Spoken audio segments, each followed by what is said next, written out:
Tata Tata. Show മുട്ട മുട്ട വെച്ചുകൊടുത്തേ. മുട്ട മുട്ട മുട്ട മുട്ട മുട്ട മുട്ട മുട്ട മുട്ട മുട്ട മുട്ട. പൂച്ച വിളിച്ചേ. പൂച്ച പൂച്ച വിളിച്ചേ. എന്റെ പൊന്ന് പൂച്ച വിളിച്ചേ. അല്ല ഏത് പൂച്ച?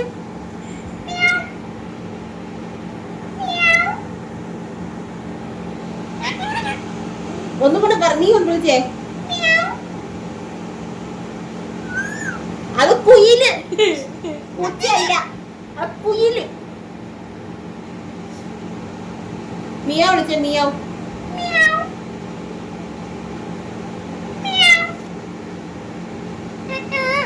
അയ്യോ അവക്കറിയാം അവളെന്തോ പറഞ്ഞു. അമ്മാളു അമ്മാളു